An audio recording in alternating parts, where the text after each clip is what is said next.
The city was alive. Rainbow flags fluttered above, a vibrant contrast to the deepening twilight. Pride Month, a time for celebration, for joy, for freedom. But tonight, a chill snaked through the jubilant air, a whisper against the laughter and music. The air itself felt heavy, pregnant with an unseen tension. A darkness lingered beneath the surface, waiting to break free. The usual festive atmosphere felt tainted, a subtle unease creeping in like a fog. The throngs of people, usually a source of warmth, now seemed to pulse with an unknown energy. Their cheers felt forced, their smiles strained. Something was wrong. I could feel it in the stillness of the air, in the way the shadows seemed to stretch and coil like living things. As night descended, casting its inky blanket over the city, the unease intensified. The cheerful lights meant to inspire and uplift now flickered with an almost sinister glow. The music, once a joyful symphony, now echoed with a discordant note, a subtle dissonance that set teeth on edge. The shadows grew bolder, stretching out from every corner, consuming the light and twisting familiar shapes into grotesque mockeries. I pushed my way through the crowd, a rising sense of dread clamping down on my chest. The air buzzed with a disquiet that was impossible to ignore. Snatches of conversations filled with worry and confusion reached my ears, adding to the growing sense of unease. Something was different. Something had shifted, but I couldn't quite place my finger on it. A group of revelers brushed past, their faces painted with vibrant colours, yet their eyes held a haunted, almost fearful look. Their forced gaiety did little to mask the palpable tension that clung to them. Even the most enthusiastic dancers seemed to falter, their movements losing their earlier carefree abandon. The music pounded in my ears, a frantic rhythm that mirrored the growing chaos in my chest. Every laugh sounded strained, every conversation seemed to carry an undercurrent of fear. The city, so alive with joy just moments ago, now felt like a cage closing in, the bars made of shadows and dread. I paused, trying to catch my breath, the oppressive atmosphere making it hard to breathe. That's when I saw him. Standing at the edge of the crowd, shrouded in the deepening shadows, was a figure. His face was obscured by the hood of his dark jacket, but I could feel his gaze fixed on me, cold and calculating. I tried to shake off the feeling, telling myself it was just my imagination playing tricks on me. But the feeling persisted, a prickling sensation on the back of my neck that screamed danger. The figure remained motionless, a statue carved from darkness, his presence a jarring anomaly in the sea of vibrant colours and flashing lights. I tried to focus on the festivities around me, to lose myself in the music and laughter, but the image of the hooded figure remained burned into my mind. His presence was a tangible thing, a weight pressing down on my chest, suffocating the joy out of the night. Who was he, and what did he want? A sudden shift in the music caught my attention.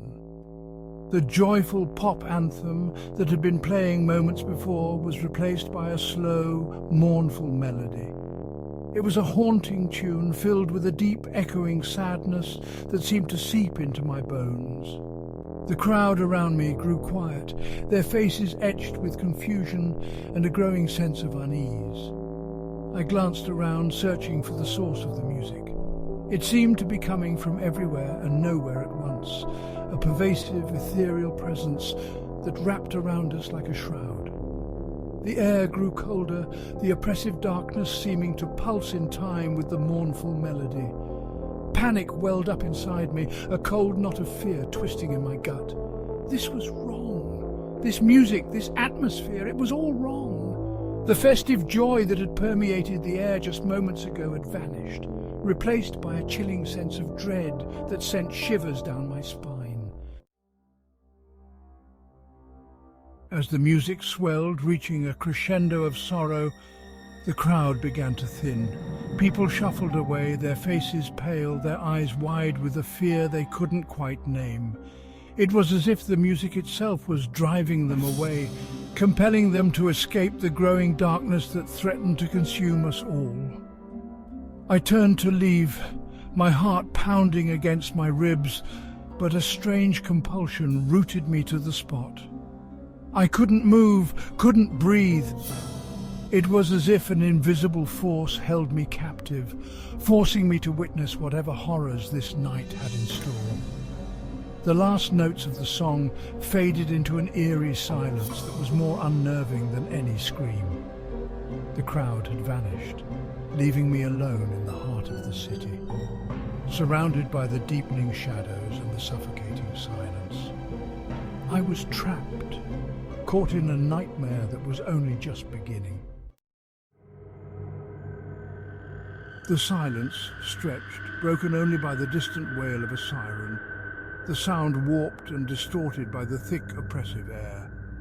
I took a hesitant step back, my senses on high alert, every nerve ending screaming at me to run. But where could I run? The shadows held me captive, their ethereal fingers closing in, cutting off any hope of escape. A flicker of movement at the edge of my vision sent a jolt of fear through me. I whirled around, my breath catching in my throat, but there was nothing there. Nothing but the oppressive darkness and the chilling certainty that I was not alone. A low chuckle, barely audible, sent shivers down my spine.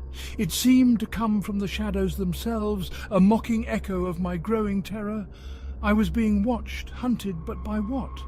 My mind raced, conjuring up images of unseen horrors lurking in the darkness, their forms shifting and changing in the periphery of my vision.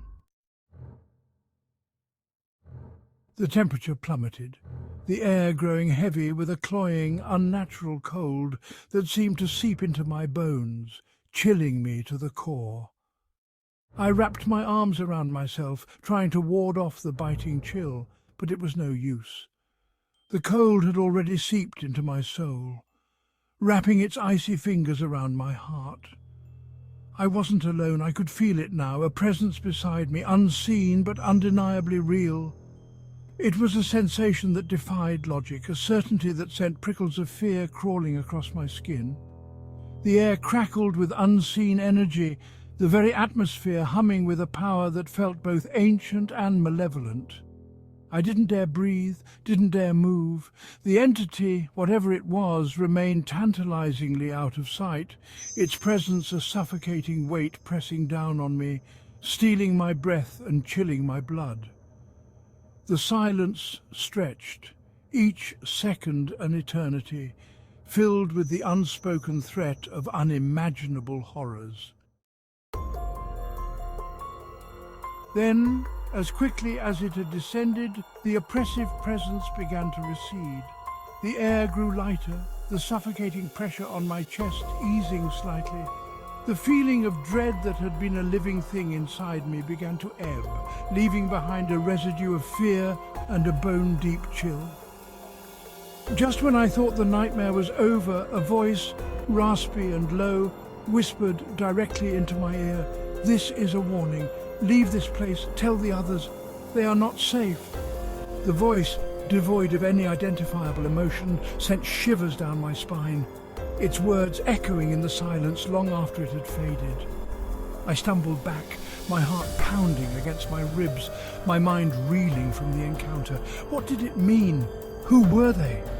And what danger lurked in the shadows of this once joyful celebration? The questions swirled in my mind, a chaotic symphony of fear and uncertainty.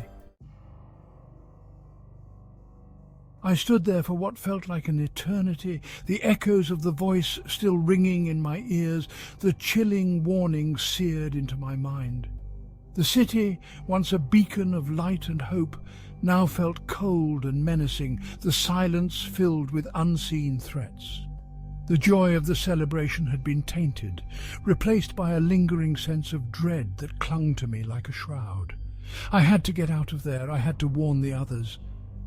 but the words stuck in my throat, choked by the fear that clawed its way up from the pit of my stomach. Who would believe me? Who would believe that something dark and sinister lurked beneath the surface of this joyous celebration?